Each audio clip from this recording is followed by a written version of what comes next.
पदयात्रा सिर्फ चलने के लिए नहीं है। ऐसा जैसा कि आपको पता है, पिछले वर्ष 2 अक्टूबर को गांधी आश्रम भितिहरवा पश्चिम चंपारण से जन सुराज अभियान के तहत जो पदयात्रा हम लोगों ने शुरू की है, उसको 15 महीने से ज्यादा हो गए।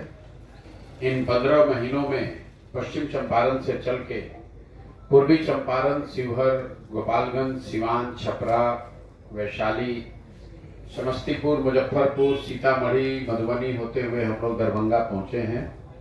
पिछले महीने के 29 तारीख को मैं दरभंगा आया और ये पूरा महीना मैं दरभंगा में ही रहूंगा।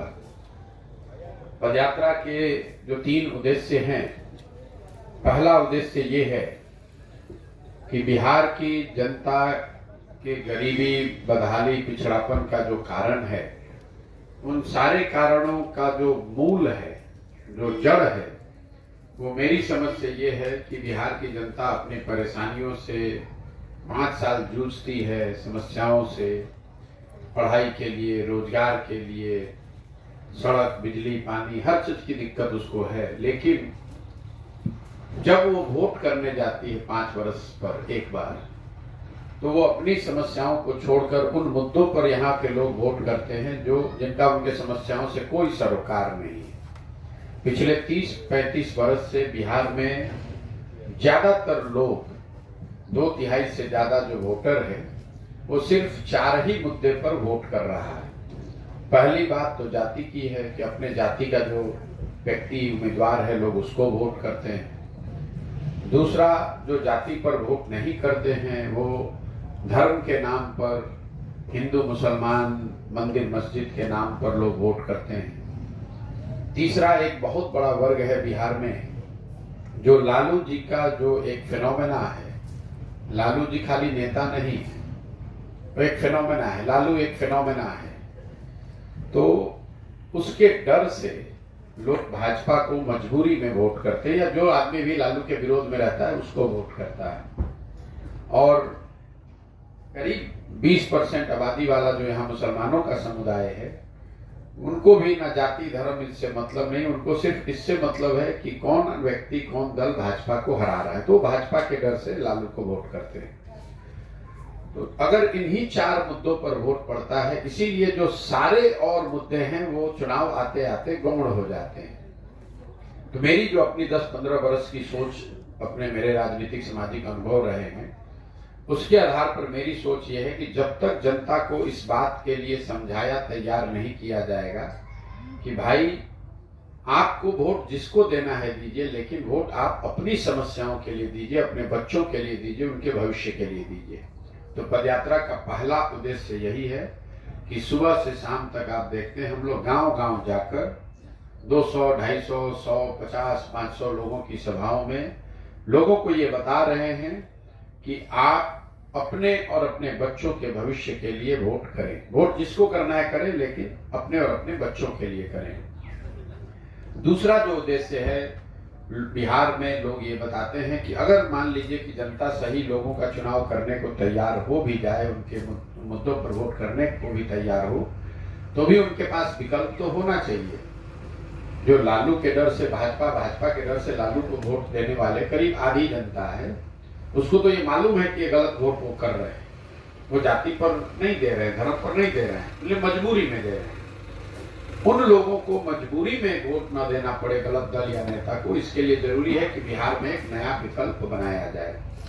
बिहार में 50% से ज्यादा लोग, आज विभिन्न सर्वे में ये निकला है कि 50% से ज्यादा बिहार के लोग ये चाहते हैं कि बिहार में एक नया विकल्प बने, एक नई व्यवस्था बने जो ये भाजपा, जदयू, आरजेडी से अलग हो। क्योंकि उन्होंने पिछले 30-35 सालों में ये देख लिया है कि इन किसी दल से बिहार का सुधार होने वाला नहीं है। एक नया प्रयास होना चाहिए, नया विकल्प बनना चाहिए। अब वो विकल्प क्या हो, कौन उसका नेता हो, उसको लेकर अलग अलग मत हो सकते हैं, लेकिन बिहार में एक नया और बेहतर विकल्प होना चाहिए। इसको लेकर आधी से ज्यादा जनता एक तरीके से तैयार बैठी है। तो पदयात्रा का दूसरा उद्देश्य है कि बिहार में ऐसे लोगों को साथ में लेकर एक नया विकल्प और दल बनाया जाए फर्क सिर्फ इतना है कि वो दल कोई व्यक्ति प्रशांत किशोर न बनाए, बल्कि जब अगर 50% जनता 6 करोड़ से ज्यादा लोग ये चाहते हैं कि नया दल बने, उन्हीं लोगों में से सही लोगों को ढूंढ कर निकाला जाए और सब लोग मिलकर एक लोकतांत्रिक तरीके से एक दल बनाएं। वही लोग मिलकर इस दल का संविधान तय करें, वही इसकी दल की प्राथमिकता तय करें, नेता का चुनाव करें और आगे जनता के सामने वो विकल्प के तौर पर अपनी बात रखें। पदयात्रा का जो तीसरा उद्देश्य है कि अगर लोगों की बात समझ में आ जाए कि भाई हमें अपनी समस्याओं पर, अपने बच्चों के भविष्य के लिए वोट करना है, उनके सामने सही जनप्रतिनिधि का विकल्प भी, दल का विकल्प आ जाए, लोग उसको चुन भी दे, तो भी बिहार का सुधार नहीं हो सकता है जब तक चुने हुए लोगों के पास बिहार को सुधारने के लिए एक ब्लूप्रिंट ना हो, एक योजना ना हो। तो पदयात्रा का तीसरा उद्देश्य ये है कि जमीन पर जाकर जमीनी हकीकत को समझकर, समस्याओं को आंख से देखकर, लोगों से सलाह मशवरा करके बिहार के हर पंचायत का अलग अलग, मतलब अगर 8,500 पंचायत हैं तो 8,500 अलग अलग योजनाएं बनाना, ताकि हर पंचायत का एक खाका बनाया जा सके कि अगले 10 वर्ष में उस पंचायत का विकास कैसे किया जाएगा। कहीं पुल की समस्या है, कहीं सड़क की समस्या है, कहीं जल जमाव की समस्या है, कहीं नाली गली का मामला है। इन बातों को तो हम लोग शामिल करते ही हैं, लेकिन इन सारी पंचायत की योजनाओं में 3 बातें बिल्कुल आवश्यक तौर पर शामिल की जाती है। पहला, हर पंचायत में बच्चों के पढ़ने की व्यवस्था को कैसे सुधारा जाए। दूसरा, हर पंचायत में 800 से 1200 नए रोजगार के अवसर कैसे पैदा किए जाए, ताकि यहां से बेरोजगारी और पलायन को रोका जा सके। और तीसरा, हर पंचायत में क्या किया जाए जिससे कि वहां के किसान, खेती किसानी करने वाले लोगों की आमदनी को बढ़ाया जा सके। बिहार में जो खेती है ये लोग कमाने के लिए नहीं करते हैं। खेती यहाँ कमाई का जरिया नहीं, ये खाने का जरिया है। अब गांव देहात में सुनते होंगे, लोग कहता है कि अभी कटाई है तो आए हैं घर पर, अभी धान का रोपनी हो जाएगा, उसके बाद कमाने के लिए बाहर जाएंगे। मतलब खेती हम कमाने के लिए नहीं कर रहे, खेती तो इसलिए कर रहे हैं कि बाल बच्चे को खाना मिलता रहे। कमाने के लिए लोग मजदूरी करने बाहर जाते हैं।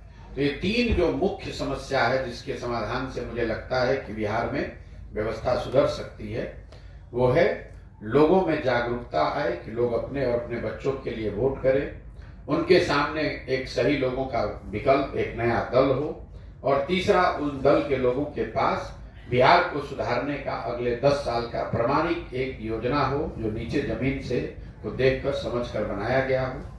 इन्हीं 3 उद्देश्यों को लेकर हम लोग पिछले 15 महीने से चल रहे हैं। करीब करीब आधा बिहार मैं कभी चल पाया हूँ, 40-45% के आसपास। आधा बिहार और बाकी है, उसको करने में अभी 1-1.5 साल और समय लग सकता है, लेकिन मैं पूरी तरीके से प्रतिबद्ध हूँ, चाहे 1 बरस लगे या 5 बरस।